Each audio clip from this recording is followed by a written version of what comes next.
Okay. Hello, everybody. We are by Catch Loans.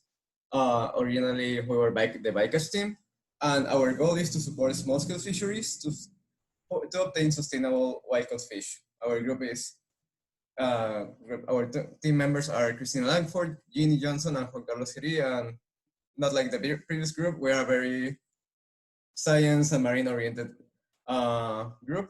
Our sponsor was Shali Shankar, and our mentor was John Dawson, both of them who helped us quite a lot. Next slide. Well, our journey, as probably was for most of the team, was quite a ride.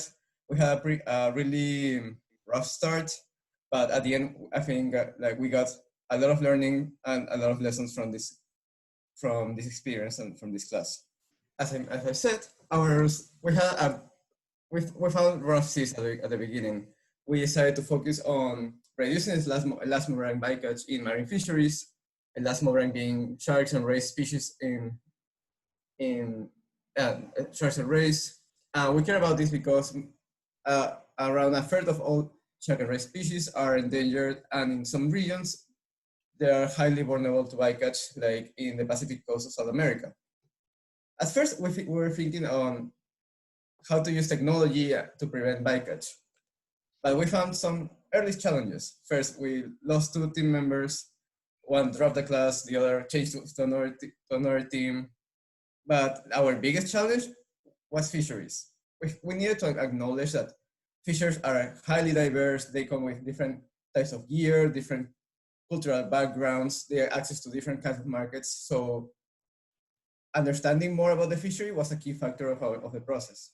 On week 2, we started having some interviews, and that's when we started learning more about the different strategies to reduce bycatch for sharks and rays, and try to address the different kind of behaviors and different responses to different stimuli. But also the most important, I feel like a key learning from all this process was to remind us that there's no silver bullet in conservation, and especially in particular in this case, there's no silver bullet to reduce bycatch. So we needed to find like this combination of different solutions that could work together to accomplish our goal. We started learning more about the different technologies like LED lights or different deterrents to reduce bycatch for a specific group of species of sharks and rays. But something new that we started learning was about different kind of incentive, how to push or how to help fishermen to actually put these strategies in practice.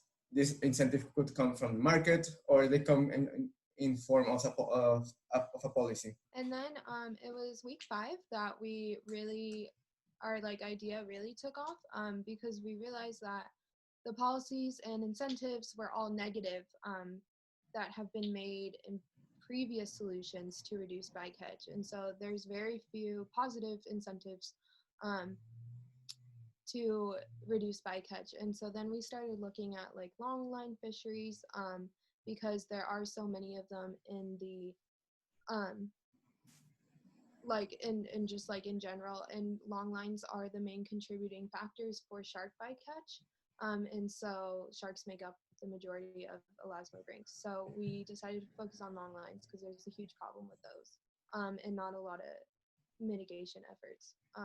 And then we decided to focus on Peru because after learning about that, because they have such a high bycatch area, and also because their government has no policies in place right now. So this would be a great opportunity for us to create positive policies for fishermen and to really make a difference in the government and the economic status for the fishery industry in Peru.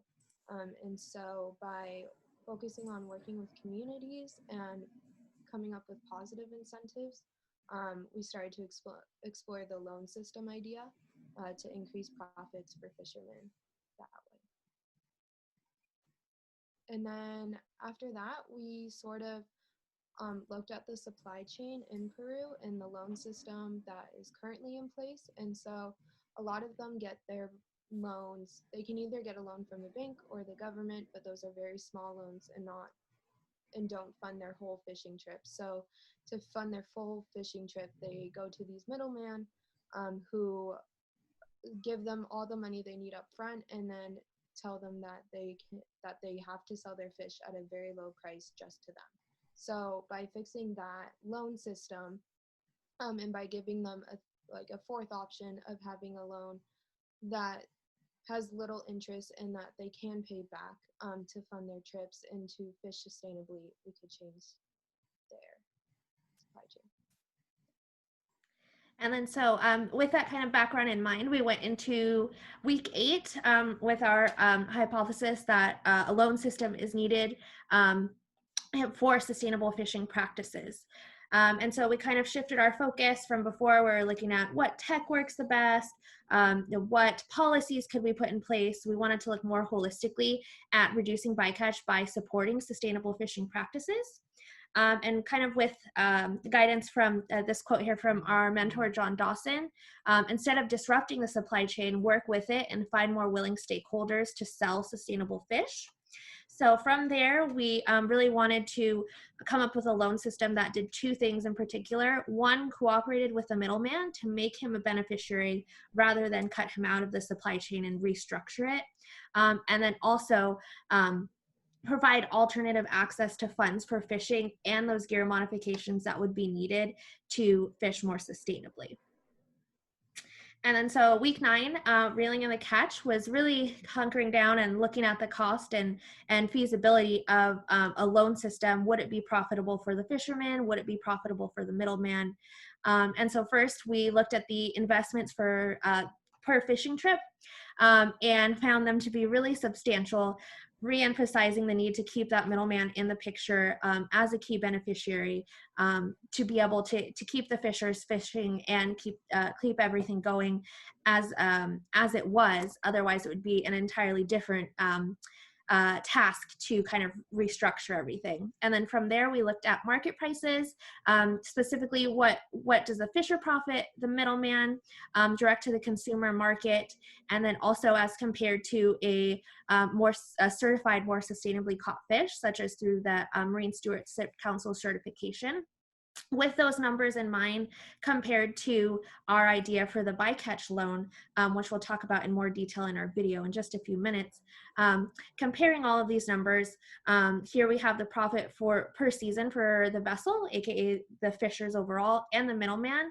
The left-hand numbers are kind of status quo without uptaking these strategies and reducing bycatch, versus if they were able to uptake that loan and transfer to MSC certified fish, you can see that there's a profit for both the fishers and for the middleman to do this.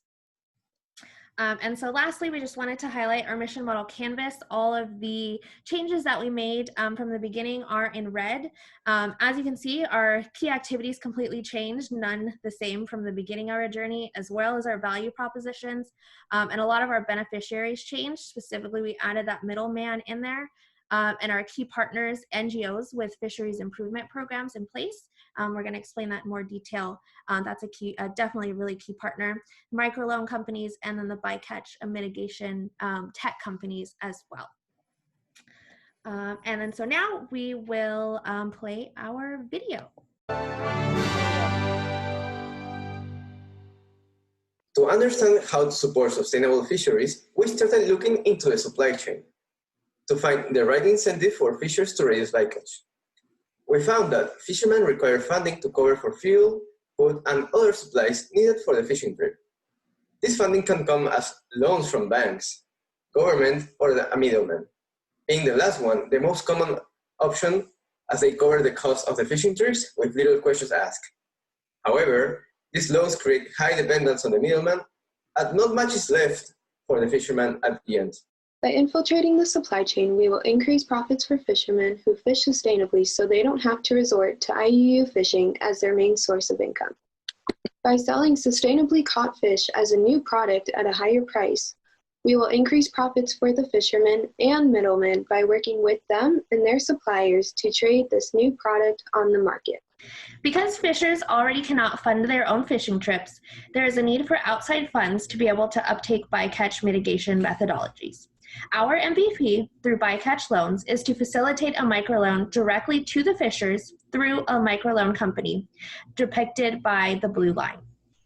This will allow fishers the funds needed to purchase bycatch mitigation technologies and reduce their shark bycatch, depicted by the green bottom line here. As depicted from the blue lines, a partnership with NGOs that have FIPS or fisheries improvement programs in place will ensure that the reduction in bycatch will translate to MSC certification as a sustainable fishery. The middleman will now have access to more lucrative markets from the MSC certified fish purchased from the fishers, with the supply chain depicted in gold. This will mean an increase in revenue to the middleman, who will pay the fisher more for their sustainably caught fish, as depicted in the green lines, resulting in a reduction in shark bycatch overall.